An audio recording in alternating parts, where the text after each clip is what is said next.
Viewers, আজকে ভিডিওতে থাকবে এয়ার ফিল্টার পরিষ্কার।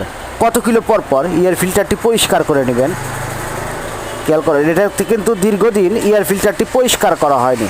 একটা বাইক, যে কোনো বাইক ইউজ করলে পারে আপনারা সর্বোচ্চ একটা ইঞ্জিন অয়েল পরিবর্তনের সঙ্গে সঙ্গে এয়ার ফিল্টারটি পরিষ্কার করে নেবেন।